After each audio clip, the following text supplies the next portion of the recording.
Humihingi siya ng tulong na mapanawagan po yung dalawang sasakyan na nakasagasa po sa kanyang nanay. May 17 po alas 7 ng gabi sa may Aurora Boulevard, kanto po ng Illinois, Barangay Silangan, Quezon City. Captain Cabigon, sir. Magandang hapon po, sir.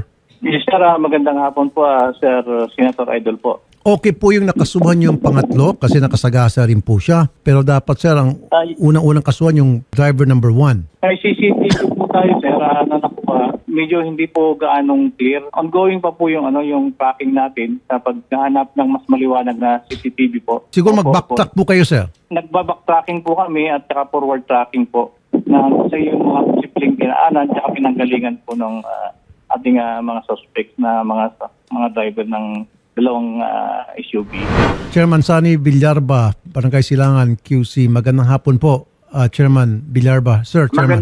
Magandang hapon, Senator Rapi. Yung lugar na yon bawal talaga magtawid ang pedestrian. Actually, natatawiran naman po yun kasi it happens talaga na madilim din yung area. Pero that is a busy area kasi. Doon kasi tumatawid yung mga buses from 20 Avenue. Opo. Pero, Chairman, siguro kailangan po natin lagyan ng mga street lights dun sa paligid para Yes po. liwanag. Actually, we have a request na, sir. Pasunod na din po siya. Kung kinakailangan po, maglagay tayo ng stoplight sa lugar na yon. Sorry. Pedestrian din possible kasi we have request na po talaga. Kaso talaga mabagal lang din po talaga. First time ng hood ba nangyari ito? Yes, this is the first time na nangyari po sa barangay po namin. Yung sa area na yan, yung incident na yan. Tumatawid po si Nanay Rosemary nang may nabangga po ng lumilikong isang SUV. Una po yan, nakahiga na po si ma'am. And then may susunod pa pong SUV na puti. Hindi po napansin si ma'am, nagulungan din po.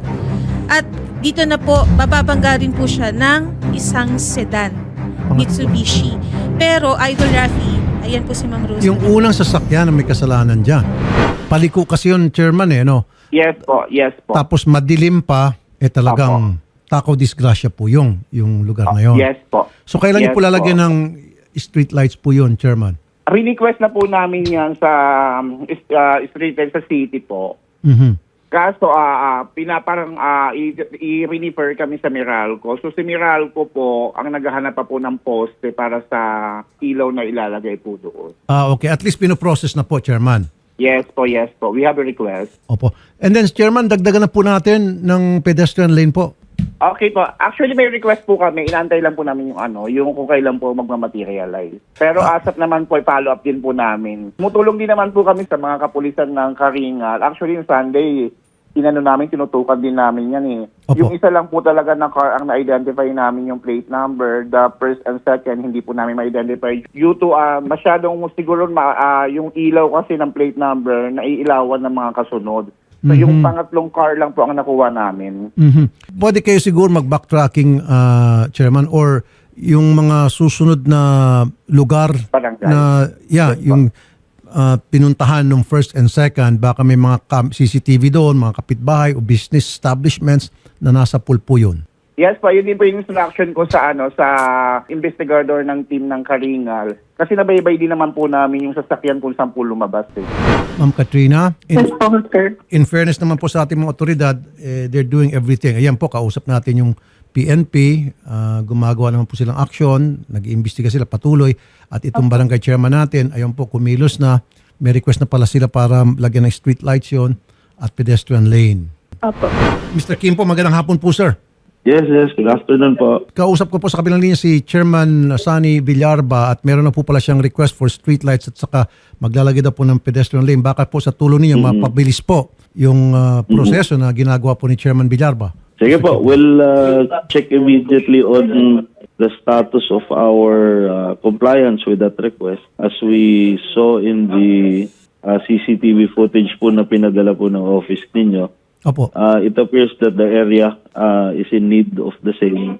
Opo. Kanya, as soon as I get the chance to talk to the concerned departments from our task force street lights, pati po sa ating traffic and transport management department, I can immediately get a status on ito pong pagtayo natin ng street lights at pag-install po natin ng pedestrian crossing sa area. Thank you po, Mr. Yes, sir. Kim po. Maraming salamat po, sir. Thank you.